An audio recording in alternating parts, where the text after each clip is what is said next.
Indrayani madam, तुम्ही काय करताय? अगं गादी घालते तुझी. का पण? का म्हणजे अगं श्रीचं अंथरूण सुद्धा आम्हीच घालतो. आता त्याच्यासाठी जे करतो ते तुझ्यासाठी करायला हवं ना.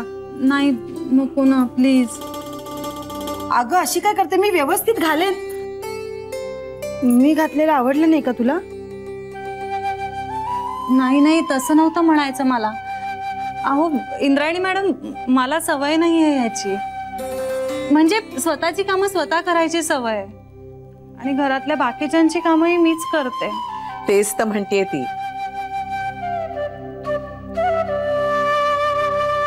जशी तुला इतरांची कामं करायची सवय आहे ना, तशी यांनाही इथल्या सगळ्यांची कामं करायची सवय आहे.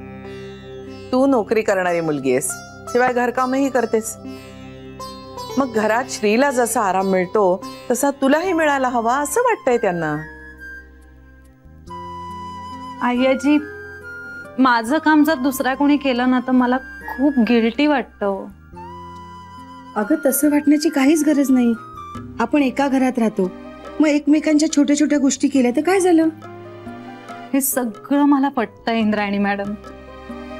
इतकंच आहे की मला सवय नाहीये.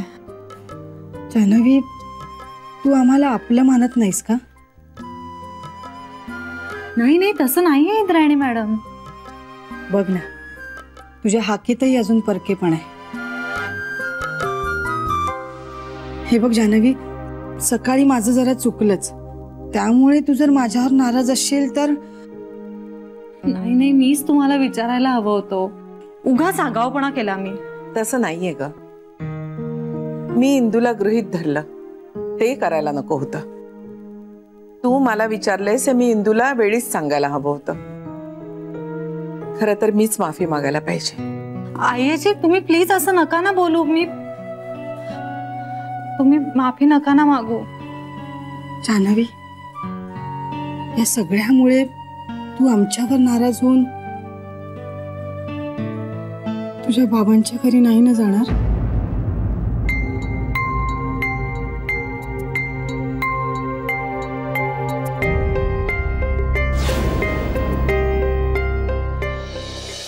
जान्हवीला घरात येऊन इतके दिवस झालेत, पण तिच्या मनात नेमकं काय चाललंय हे काही कळत नाहीये.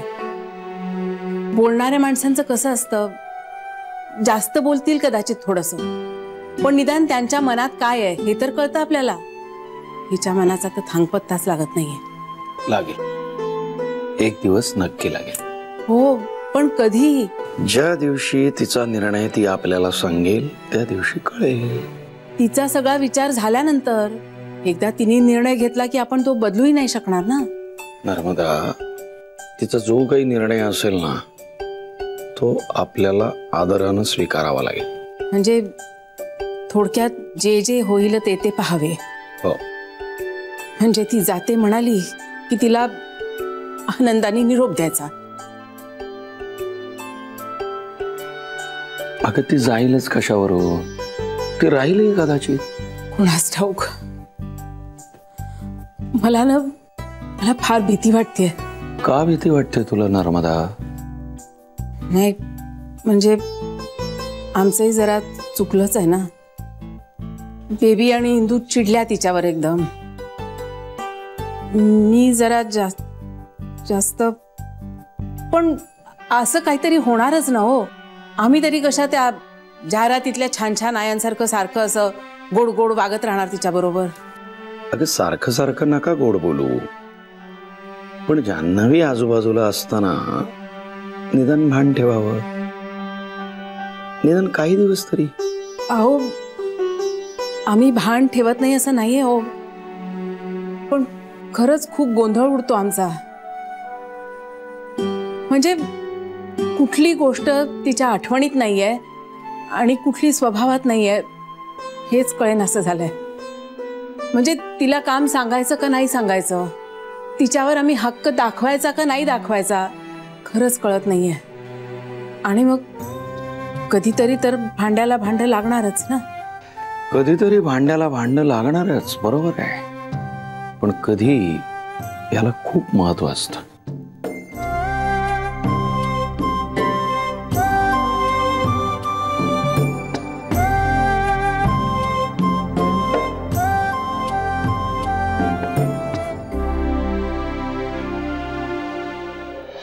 सांगितलं कोणी होतं रे असं करायला? सांगितलं कोणी होतं? अगं पण तुझा प्रॉब्लेम काय आहे? आणि वर तोंड करून विचारतोयस तुझा प्रॉब्लेम काय म्हणून? पिंट्या अरे झालंय काय पण? मला विचारा ना, मला विचारा, मी सांगते ना. या आपल्या कार्ट्याला वाटतंय आपण पैशांच्या राशीतच लोळतो. खिसे झाडले की हजाराच्या नोटाच पडतात. म्हणून 2000चा अभिषेक करायला आपल्याला काहीच प्रॉब्लेम नाहीये. कार्ट्या, तुझ्या 7 पिढ्यांमध्ये कधी 2000चा अभिषेक कोणी केलाय का रे?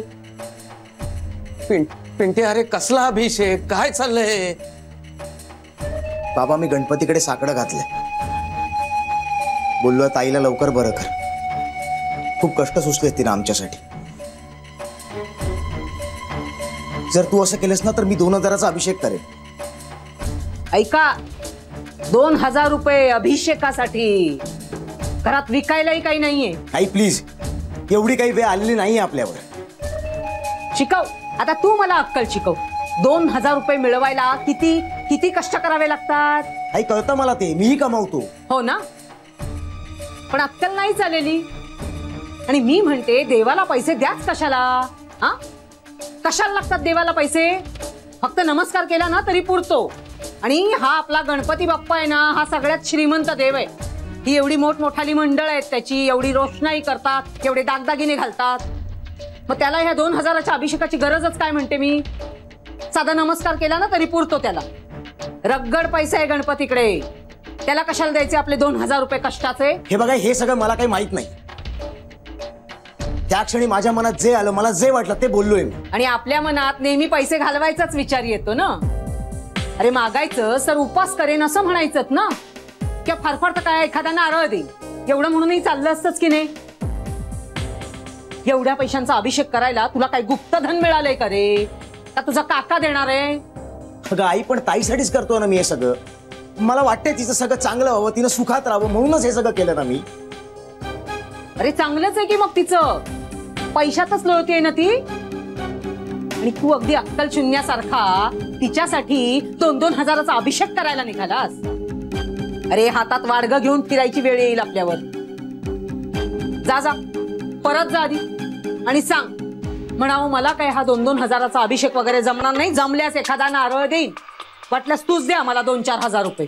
हे बघ आई, मी असलं काहीही करणार नाही. मी बोलून आलो बस. आणि तसंही हे सगळं मी माझ्या पगारातून करतोय, माझे पैसे राहतात. तुला काहीच गरज नाही मध्ये बोलण्याची. मूर्खा, तुझ्या पगाराची टिमकी वाजू नकोस माझ्या समोर. हा पगार जो काही तुला मिळतोय ना, तो मी अनिल रावांसमोर हात जोडल्यामुळे मिळतोय. काय कसे वागला होतात तुम्ही त्यांच्याशी? हात उगारला होतात. हा जो काही माझा पगार म्हणून करतोयस ना, तुझ्या त्या पैन पैवर माझा हक्क आहे. कळलं ना? काही गरज नाही ताईवर एवढा पैसा खर्च करायची. ती देते का आपल्याला कधी 5 पैसे तरी? मग इतकी वर्ष कुणाच्या पैशावर चाललंय हे घर? अजूनही तीच सगळं करते आपलं. आता तिचं लग्न झालंय खरं तर आपण काहीतरी द्यायला हवं तिला, पण अजूनही तिच्याच पैशावर चालतंय हे घर, हे विसरू नका. अरे जनाची नाही तर मनाची तरी लाज बाळगा.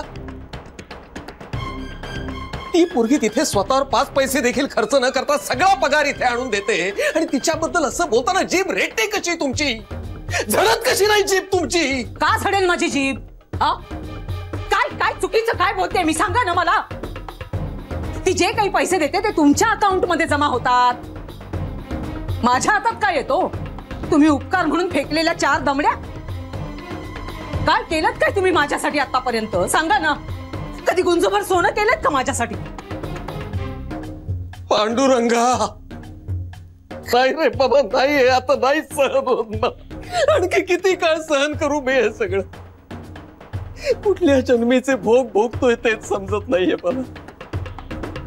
हे बघा, हात जोडतो तुला.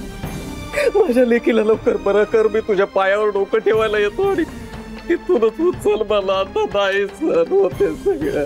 जा जा, टेका देवा पुढे डोकं आणि करा 2-5 हजाराचे अभिषेक. म्हणजे घरादाराचं अगदी कल्याणच होईल. बाप लेक मिळून देवावर पैसा उधळतायत नुसते. देवाला तरी सोड. का सोडू मी? का सोडू देवाला? का सोडू सांगा ना. काय केलंय काय देवाने माझ्यासाठी? एक फुटका नशीब तोडलं तर काय दिलंय देवाने मला? साधे दोन प्रेमाचे शब्द नाही कधी दिलेत. अरे जा जा जा, सगळे सोडून जा मला.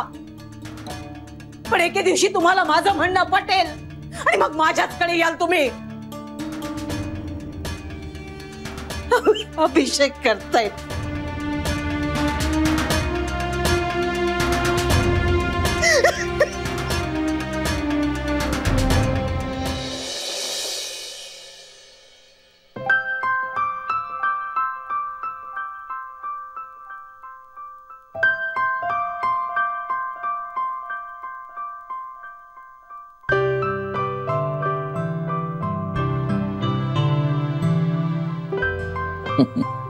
अरे अरे काका, काय ऐकतोस? गाणी किशोर कुमार. हा हा हा, किशोरदा, काय आवाज आहे रे, असा भिडतो काय झाला. तुझ्याकडे बरंच कलेक्शन आहे ना किशोरदांच्या गाण्याचं. चिक्कार.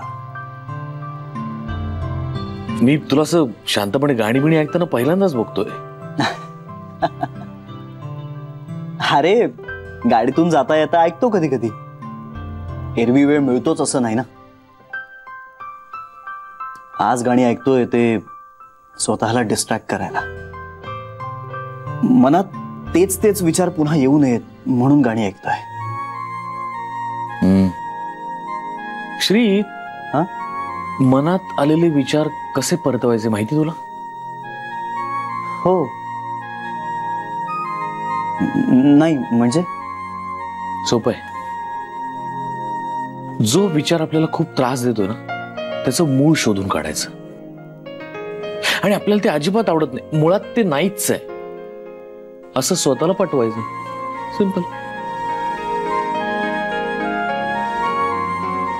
अरे पण काका, अरे जान्हवी मला खूप खूप आवडते आणि तिचे विचार माझ्या डोक्यातनं कधी जावेत असं नाही वाटत मला. पण अनंत चतुर्दशी नंतर ती राहील का जाईल ही भीती आहे ना मनात, त्याबद्दल बोलतोय मी. ती एक भीती आहेच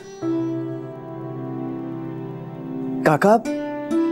अरे आयुष्यात पहिल्यांदा कुठला तरी निगेटिव्ह थॉट माझी पाठच सोडत नाही असं मला वाटतंय. म्हणजे माझ्या हातात काही नाहीच आहे असं मला सतत वाटतंय आणि त्यामुळे मला जास्त त्रास होतोय. श्री, आपल्या हातात जे काही असतं ना ते सगळं करून आपण मोकळं होऊ शकतो, पण आता खरंच आपल्या हातात काही नाहीये. आणि अशाच वेळेला आपण मनाची समजूत घालायची असते. अशी भीती काही नाहीच आहे, काही वाटत नाहीये.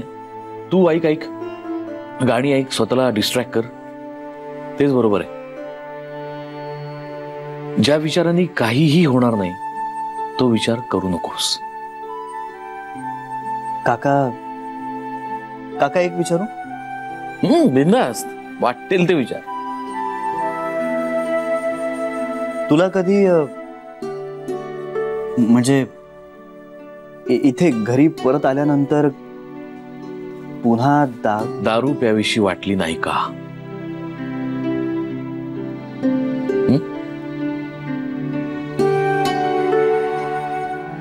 वाटलं ना रे, खूप वेळा वाटलं. पण मग नाही, मग काही नाही. मग कधी जर असं खूप तीव्रतेने वाटलं तर मग असं इथे दाबतो जोरात, इथे दाबतो, इथे दाबतो, इथे दाबतो, इथे दाबतो.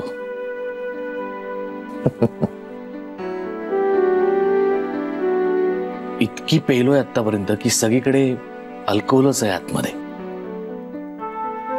आता ऑलरेडी आतमध्ये एवढं असताना पुन्हा बाहेरून ऍड करायची गरज काय, नाही का?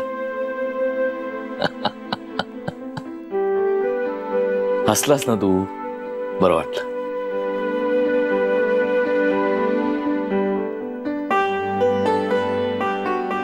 काका मला खरंच खूप कौतुक वाटतंय तुझं. तू हे व्यसन सोडू शकलास. Hats off to you. चला, म्हणजे मनावरती संयम ठेवल्याची पावती मिळाली आज अखेर. तू कौतुक केलंस ना श्री, सगळं मिळालं मला. आता फक्त एकच सांगतो, काय? ज्या गोष्टीचा विचार करून आपल्याला फक्त त्रासच होणार असतो ती गोष्ट मनातून पूर्णपणे काढून टाकायची. आणि भीती ही अशीच एक गोष्ट असते.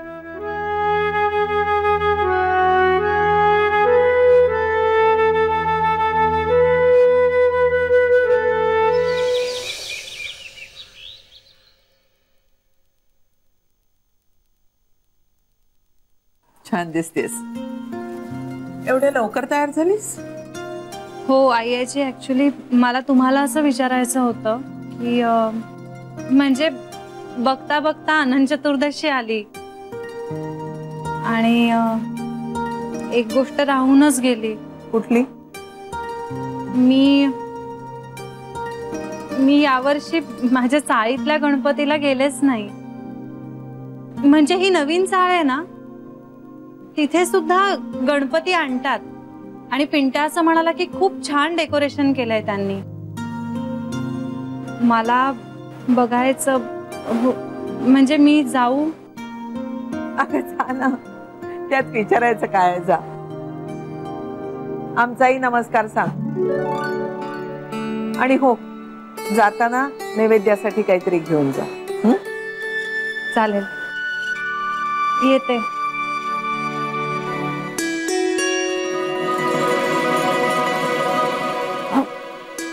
आईजी, हा, कावेरी मॅडमना सांगून जावं लागेल. नाही नको, मी सांगेन. जातो.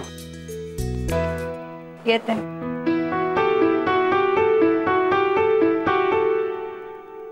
चला, गाडी तयार आहे. हा, चाळीतल्या गणपतीला जायचंय ना, मग गाडी तयार आहे. चल, मी सोडतो तुला. तुम्ही कशाला? म्हणजे मी जाईन ना. पिंट्यानी मला सुद्धा फोन केला होता. इनफॅक्ट आपल्या सगळ्यांनाच बोलावलंय त्यानं. आता पिंट्याचं आमंत्रण म्हणल्यानंतर मी नाकारू तर शकत नाही, तेव्हा मी तरी येतोय. चला. पण मग गाडी न्यायची काय गरज आहे? उगाचच रस्ते तुडवत जायची गरज नाहीये. नाही, त्याचं काय ना, मी खूप चांगली गाडी चालवू शकतो आणि मॅडम माझ्या बरोबर जर गाडीत असतील तर जरा जास्तच चांगली चालवतो मी. तेव्हा एक फॅन्टॅस्टिक ड्रायव्हरत्व सिद्ध करण्याची एक छोटीशी संधी मला द्याल का? अशी एक नम्र विनंती आहे.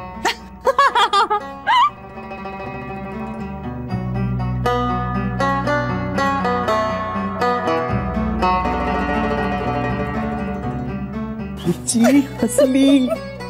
जा जा जा, तिला थांबून ठेव नको. जा जा, लवकर जा.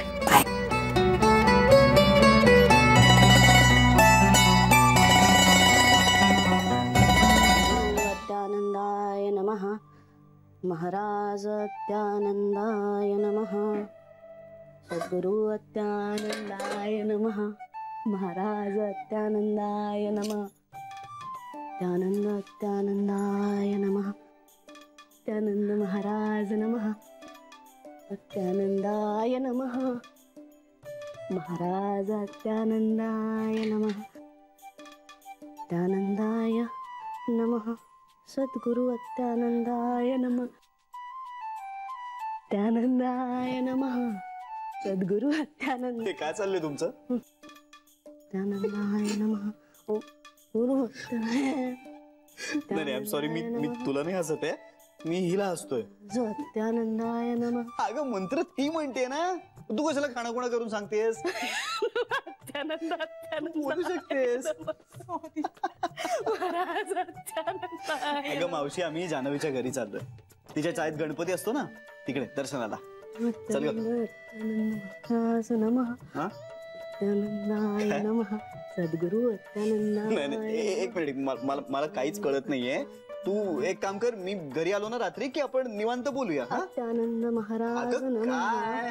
त्याला काही कळत नाहीये. नमः. अरे मी म्हणत होते की माझाही नमस्कार सांग देवाला, कळलं ना?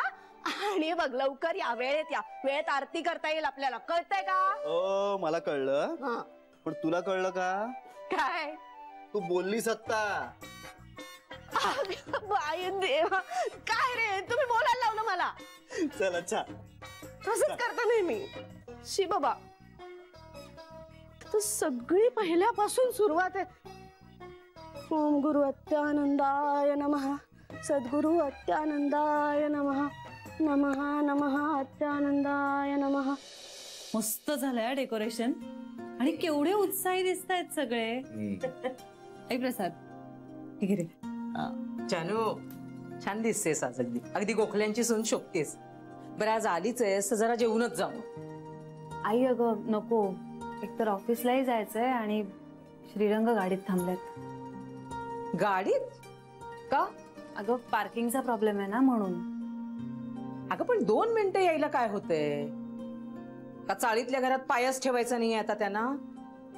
आई अगं तसं नाही, आपल्याकडची गल्ली छोटी आहे ना, तर गाडी कशी बशी आत शिरली आणि समजा दुसरी एखादी गाडी आली तर गाडी हलवायला लागेल ना, म्हणून बाकी काही नाही.